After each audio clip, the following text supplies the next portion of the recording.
Good evening. Welcome again to Women to Women.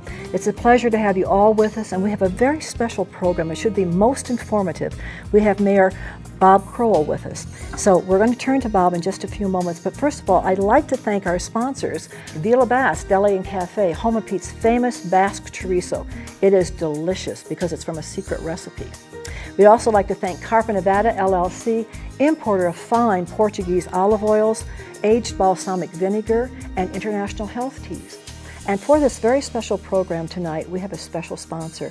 Play your own music right here in Carson City at the Carson Mall. You can always call them at 885-PLAY. That's 885-PLAY.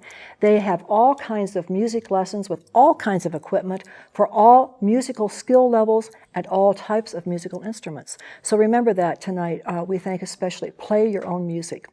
Now let's turn to our mayor and welcome him.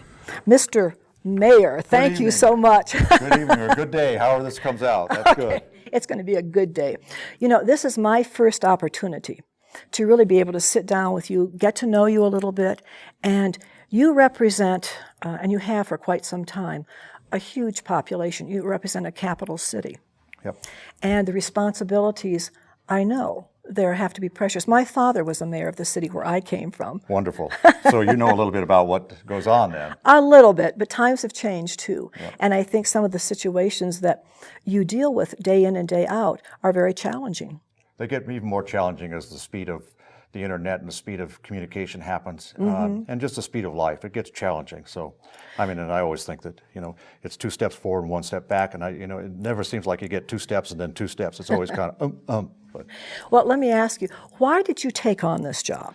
You know, I took it on, one, because I grew up in Carson City. It's my hometown. I want to see it do. Well, I'm not really a native. I was born in Tonopah, and my family came here in the 50s, and so I've been here since the 50s. I went to school here. It sent me to Stanford, and then it sent me to the war zone, and came back, sent me to law school, and I came back here and been practicing law since '73. I'll be very careful what I say. That's okay. That's okay. But anyway, you know, Carson City's where I grew up. I've seen it have a lot of changes, and I knew that, you know, in 2008 when I thought about running, that the times were going to be tough. What made you think that, sir? Well, because I was watching the national news on the economy and what was going on, and I don't need to get in the weeds, but I to this day remember when the money supply stopped at one time, and I thought to myself, you know, it didn't get very much news, but it was just a small clip, and I thought, you know, something is happening here, and that was, you know, just September of 2008 when things started to come apart, and so, you know, I knew that, you know, that the city was, you know, that there were going to be some tough times coming ahead, and I also wanted to make sure that our city, you know, one, navigated those hopefully in a calm, efficient way, but also understood what was going on with the economy, and also tried to move our community forward as best we could given the uncertain times we were going into. And so, and I will tell you, the other reason I ran was I was on a school board for 11 years, and education to me is the root of everything good in this world, and particularly in Carson City. And I wanted to make sure that, you know, the message I had from the school board was carried over to our community, because I think that education of our youth and of our college-age students is critical to the movement forward of our community. And I wanted to make sure that, you know, I took that message as the mayor of our capital city that said this is important for us to do for economic development, and I just wanted to make sure that the community knew that we weren't separate jurisdictions going forward, and that we all needed to pitch in to get things done. And also what I hear you saying, Mr. Mayor, is that communication is essential to establishing what your agenda you want it to be for the community and for this northern area of Nevada. But in order to be able to achieve those agendas and those goals, communication has to be established out there so you have the support, the feedback from the population itself. Absolutely. I mean, I think government works best when there's the most information out there that you can possibly get out there. And it's important. That's why you'll see me going to about every chamber function there is. When there's a ribbon cutting, I want to be there. If there's an event going on, I want to try and be there, because that's where, you know, it's not that I, you know, want to aggrandize myself. It's that I want people in our community to know that our community takes them seriously, is interested in them moving forward. Their government takes them seriously here in Carson City. Their government takes them seriously, and that we appreciate what they do to make our community better. And where you're going to have the opportunity, sir. Good. We have some really well-informed, well-educated, and very involved women who represent all of us. Very good. Not just themselves or their businesses, but they're talking, they're asking questions for the community. Very good. So it's my pleasure to have our first guest come up. Would you please do that? As our guests approach the podium, I'm going to ask them to introduce themselves, tell us just very briefly who they are, where they work, or the business that they own, and then address their question to the mayor. Go ahead. Hello, my name is Tricia Lincoln. I am an interior designer, owner, and operator of a very fine house interiors here in Carson. I'm also a member of the Open Space Advisory Committee and have been since 2005, I believe. I might be termed out pretty quick, I'm not sure. And have been in Carson City since October 1st, tomorrow, 1979. So I'm celebrating, that's 34 Wonderful. years here. So I think of it as home. And when I first came to Carson, I felt at home, and so I understand how you feel about it as well. I'm going to start with kind of a powder puff question, I think, for you.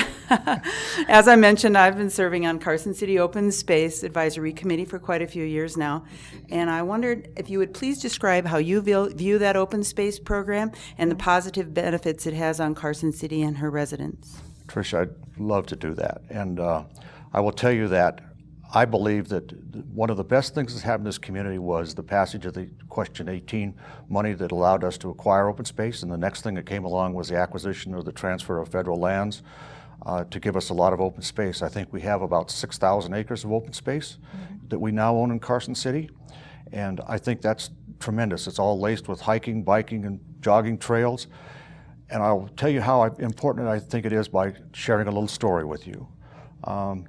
2 years ago, maybe about 2 years ago, I had the opportunity to meet with the CEO and president of a major international firm that was thinking about locating here, and they probably still are thinking about locating here.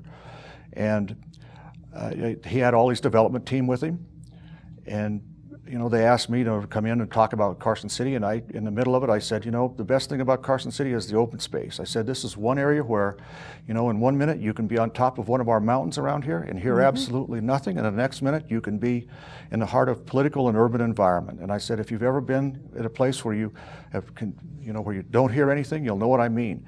And the president looked at me and his eyes gleamed, and he said, you know what, I'm a hiker. I know exactly what you mean. And that shows the importance of what open space is. So, thanks for that question. Thank you. Thank you, Tricia. All right, I'd like to have our next guest come up, please. She'll introduce herself, have a question. While our guest is arriving at the podium, that was one of my first observations, because I'm from originally the Midwest and then came in from the East Coast.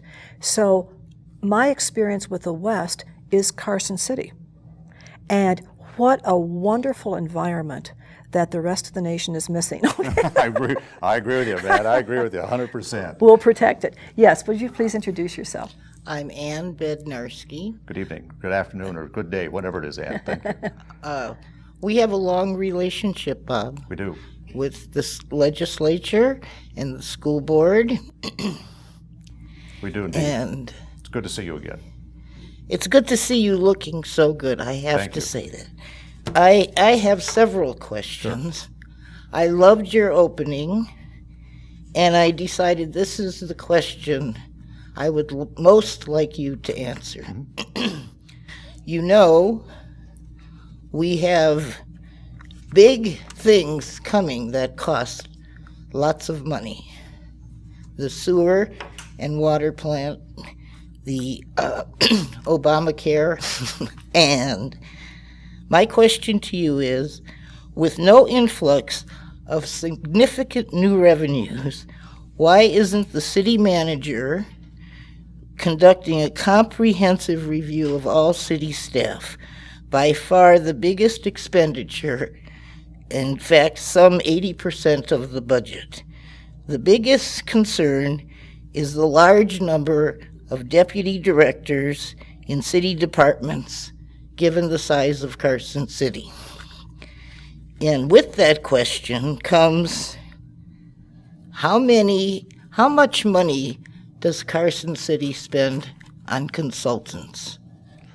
I'd like to tell you I know the answer to that, but I don't. But I can tell you about a review of our city finances and our staffing levels, Ann. And when I first became mayor, we had, I think, what was a first in our community. When everybody else in every other community was going through the pains of downsizing, and there were, you probably read about lots of problems happening in Reno and Las Vegas, where there were troubles at City Hall and around. Carson City at that time, when we knew that things were happening, and by the way, I should back up and say, I wasn't the first to see this economic downturn coming. I think the prior mayor, Mayor Texera, saw that was happening and put a hiring freeze in place in 2007. That hiring freeze extends to today. And we also put in place at the very beginning a wage freeze at the same time. During those first years when I was mayor, what happened is that in order to solve these problems, we entered into we had every department write down how to save 2%, 5%, 10% of their budgets and how you could get to that. And every department did that, how they could cut, whether it's people or services or both, and it's usually both. And then they turned that over to other departments to review, so that no one department thought that they were, that they were getting a heads up or a leg ahead. They also gave it to our bargaining units for them to weigh in on it. And the end result of that was 145 recommended actions to receive $10 million reduction in our general fund. As a result of that, we didn't think we were going to have to do that, but it was a prioritized schedule of how you could get there if you had to reach 10 million. Well, we had to reach 10 million in a hurry. And so we implemented all 145 cuts. And that was done with the consent and the buy-in of everybody, of all our stakeholders in the community. And I think I should say that one of the nicer things that's happened is when we were implementing those cuts, we had a room full of people. And one of the first, I thought, we're going to have a little difficulty here. One of the first things that one of the first speakers said is, we're here to try and help so we can move forward. Each one of those has been moved. Each one of those cuts has been in place. We have dropped our general fund by over $10 million. We've cut our staff by about 100 people since 2007 levels. And we're now at the point where if you cut more, we are at the point where that means cutting a service as well. And the general fund, as you know, Ann, doesn't cover the water and sewer side and doesn't cover roads and things like that. But what it does cover is your court system, your library system, your parks and rec, and your cops. And those are the major drivers in City Hall. City Hall, actually, there's not that many people in the City Hall, in this administration, but all your other elected officials, like your assessor and treasurer and things of that nature, those are all general fund. And we're now at the point where, if we have to cut, you have to cut a service. And that's going to be difficult. Hopefully, I will just say hopefully that the sales tax that we see coming up, we're about maybe about 5% over budget with 1 month's sales tax receipts for this fiscal year we're in. If that were to continue, that would be wonderful. But as I've learned over the past years, it is important not to focus on just 1 month, but to look at the whole story. And I won't kid you, and you know as well as I do, because I know you follow I know you follow the school board very well. It is not easy making these decisions, particularly when you're at the point where you're between a rock and a hard spot. What do you do? So I don't know if that answered your question, but I appreciate the opportunity to respond to you. Thank you very much, sir. Thank you, Ann. And we need to take a break for just a moment, but we'll be right back with many more questions for the mayor, who's doing an outstanding job, by the way. Okay, don't go away. Celebrate your patriotic spirit this summer with the Carson Nugget $1 Million Red, White, and Blue Summer Giveaway. We are giving away scooters all summer, and the whole family can join in for outdoor barbecues. Come in today for your share of $1 million in cash, free play, and scooters. Hi, I'm Stephen Lincoln with CarsonCityHomes.com, Carson City's original online real estate resource. At CarsonCityHomes.com, you get effective and easy-to-use tools to help you select your next home today. With our easy-to-use website, you can search listings throughout Northern Nevada and narrow the results by selecting every facet, quirk, and quality you desire. Visit CarsonCityHomes.com. Apex SCF provides cutting-edge, hands-on training that effectively addresses today's threats of violence. The Apex Stay Alive course teaches proven methods for personal protection and attack countermeasures that can be applied in any environment. In your home, at the workplace, or on campus, Apex will teach you the necessary skills to stay alive, including how to recognize and react to an active shooter scenario. If you knew you had to fight for your life tomorrow, would you train today? Contact us now to sign up for a class in your region. Come into Villa Basque Deli and Cafe right here in Carson City, Nevada. Discover fine Portuguese extra virgin olive oils, vintage balsamic vinegars, and a wide assortment of international health teas provided by distributor Carpa Nevada LLC. In addition to these terrific items, Villa Basque is also the home of Pete's famous Basque chorizo, handmade on the premises from Pete's secret family recipe. Satisfy your culinary curiosities. Don't delay. In business for over 5 years, Play Your Own Music offers music lessons from the best quality music instructors in the area. We also offer band instrument rentals, guitar repair, and we have a recording studio on site. Call us at 885-PLAY. Blast into summer with Carson Nuggets' $1 million red, white, and blue summer giveaway, where we are giving away scooters all summer long. And with daily free play giveaways, cash bash weekends, outdoor barbecues, and more. Come in today to heat up your summer.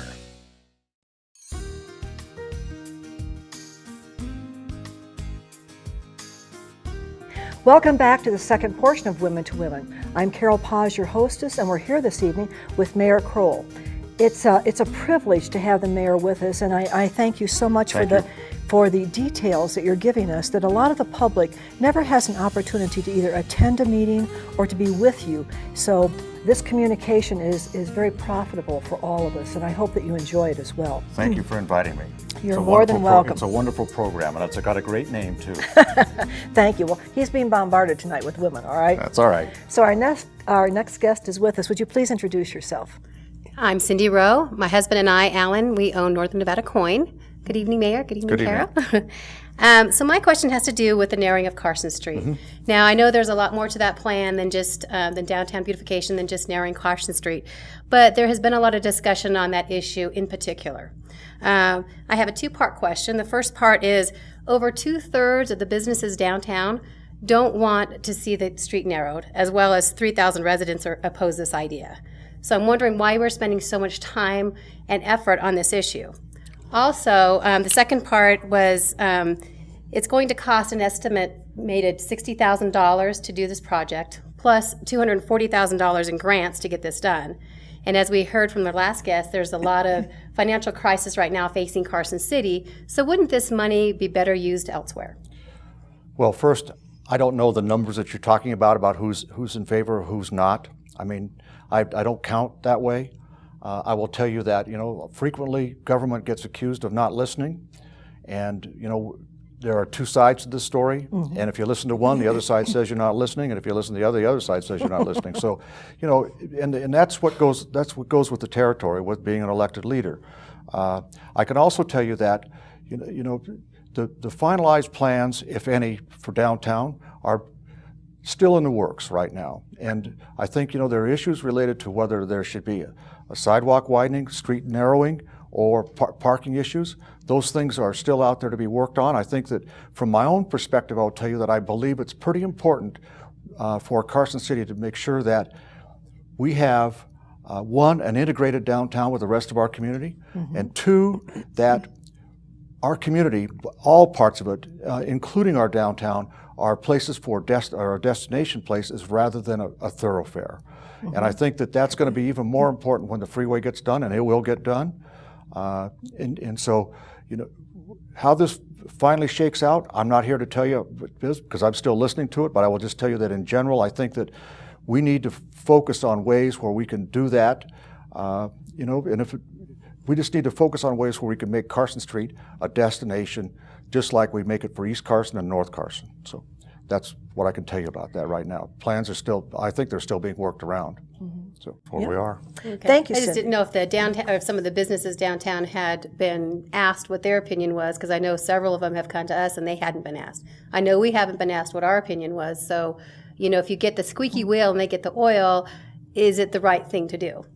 So it's something we need to look at. And food for thought for you, sir. Food for thought. Okay. Thank you, Cindy, very much. And while our next guest comes up, you know, Mr. Mayor, it is a hard job when you're changing the physical appearance of a downtown area that has as much history as Carson City does. And another consideration is, you know, if we narrow, do we also change a part of the history that we're looking at? That's a big concern too. Well, it is a big concern, you know, and I've seen it all different ways, because, you know, I can remember growing up here when they had board sidewalks in this community. Oh, neat. So, you know, I mean, I remember when the Arlington Hotel was there, and, you know, so, you know, I've watched it come up and grow, and, you know, and it's one of those things where there's no, you know, sometimes in this world we ask for guarantees. You know, if you do this, is it going to work? If you don't do that, are you going to die? You know, at the end of the day, there's no guarantee. So, you know, what I kind of look at that is, one, you try and listen to as much as you can to get the very best answer that you can, and it's not going to be to solve everybody's answers, but in your own mind, I think it's important for elected officials to think through the issues and make up their mind, and then, you know, see where that goes. And I think the public is really happy when they know that their elected leaders have given it lots of thought and consideration and debate. And that's a win-win situation for most of us. Hopefully, yeah. Let's see what the next question is. Would you please introduce yourself? Hi, good evening. My name is Dana Lee Friend. I'm president of the Downtown 2020. I'm also co-owner of Agency 36 that does augmented reality media publications. I'm also the Northern Nevada, Northern California correspondent for Quick Throttle magazine. And thanks so much for having us here tonight to be able to come and ask some questions. So greetings, Mayor. Greetings. My question, it's almost a little fluffy question. Part of Downtown 20 and the things that we're doing with the 2020 is wanting to promote more events and activities for downtown and to create us to be that more vibrant tourist destination. So I wanted to ask you, what kind of events do you, Mayor, want to see here in Carson City, and what venues would you like to see more used here? Interesting question. Well, it is. One of my favorite ones, you know, frankly, I'll tell you, you know what, I think one of the more interesting things that's done is the closing of Carson Street now and then for the Christmas parade, you know, the lighting of the tree. I think Legends of the West, the Brewfest that was out there, you know, where they're, I think those tend to bring, you know, people downtown, and they do add to the vibrancy. I think the wine walks do wonderful things, and you know, the more of those that we can do, the better. And at the end of the day, you know, I do think that there is something to the urban design criteria that people who are moving and businesses who are moving, you know, moving families are looking for, you know, pedestrian, bicycle-friendly communities around. And, you know, I will tell you that, you know, one of the things when I went to an urban design conference in Arizona, and I listened to urban planners from around the nation who were experts in their field. None of them had a dog in the fights that we have in Carson City. And one of the things that they told me that, you know, that I learned there, that I came back that was of particular interest, was that younger people nowadays are picking their, you know, their first choice to where to go is the community. Their second is the job. And I would have thought it was just the opposite. It's they're looking at where they want to live first, and then they're looking at the job second. And so, to me, that says, you know, we have to be careful because every small community, every community that was hit with this recession, and we all were, is all looking for ways to create a more vibrant economy to get out. I mean, there are some communities, you know, who weathered it, had different economics there. But I think that it is important for us, if we're competing in this, and it's almost a global competition, we need to make sure that what we're doing highlights what we are in this town, highlights what amenities we have to offer, and move it forward. And I think, you know, we have a beautiful community here. And it's something that, you know, we can shine, and it's not lost on me, and I don't think it should be lost on the public that, you know, NerdWallet, which is a financial consulting group, it's got a weird name, but it comes out of San Francisco. They found that Carson City was one of the top communities for quality of life in the nation, and they also said we're one of the top communities in Nevada to live in. And one of the reasons for that is very, you know, one, who we are, but two, you know, the fact that we won the Race to the Top grant, where people were saying, you know what, this community's got its act together when it comes to education. I mean, they're looking down the road like that. And so, you know, I think we have to be careful of those. And getting back to your question about, you know, what do I like to see downtown? You know, I think that the Taste of Downtown is also wonderful. All those things that bring people together in a good way. So. And you know, I might just add this thought too, Dana, that recreational activities, the physical activities, bringing people into downtown. But I'm also thinking, because I'm an outsider coming in, that some of the professional groups to do with education, to do with scientific projects, Olympics of the Mind, that used to be a very big home, parental, child involved, from all the way from elementary right up through the high school years, and then on into national competition, state and national. So those are also types of activities that people look at when they move into a community and say, what is there really outstanding for my children? Thank you so much. Thank you very much. Thank you. Okay. So now we're going to have our next guest come up, and our final one for the evening. Would you please introduce yourself? Hi, Mayor. My name is Veronica Valladares. I work with the Ron Wood Family Resource Center as a caseworker family advocate. Hello, good to meet you. Good to meet you. My question is, because assessing the needs of the community and working a lot with families, I've noticed that the housing is a big issue in Carson City and with the community, as much as I'm pretty sure you're pretty aware of. And my question was, in terms of the state of Nevada, can people receiving low-income subsidized housing expect any changes or provision in the future? And will the waiting time be prolonged or maybe stay the same? You know, I'm not particularly familiar with the details of the state program on that. I will tell you that we work very closely with the Nevada Rural Housing Association Authority, and they have they've done some wonderful projects here in our community. And right now, I will tell you that they have we saved, because there was some grant money that we saved, $20,000 that comes out of some of our, I think it comes out of our redevelopment funds, but it's actually not even in there. But it's $20,000 from grant money that we've had over the time, and that money is being used by the Nevada Rural Housing Association to, they've hired a consultant who's going to look at all the housing needs of Carson City. So hopefully within the next 3 months, you're going to see a comprehensive document done in a professional manner by an outsider who's going to analyze all the different things that we have in this community and tell us where we are weak and tell us where we're strong. That's great. That's great news. Thank you. So I guess what we're saying is we'll hold our breath, and in 3 months we'll know some new news. Hey, that's great. That's great to hear. Thank you so much, Veronica. Thank you. And I want to say a special thank you again, sir, for taking the time out of your own schedule and for addressing all of these questions that you never saw ahead of time. Well, let me tell you, I think programs like this are very worthwhile, and particularly, you know, I think it's wonderful, you know, that you bring the women to women slogan. I think is wonderful, and it's just a great program. And you know what, I've watched it before, and you know, I won't tell you I haven't. Okay. And I think it's just great, and I want to thank you for inviting me to come. And hopefully I was not too long-winded and gave some information that people need. We got to know a lot about you as a person, as a leader, and we thank you for all the details you've given us. So thank you, Carol. Have a good evening. All right, thank you. We're going to have another back-to-back program with Mayor Crowell next week. So I look forward to that, and I know you will too. We'll have some wonderful new questions. Have a good evening.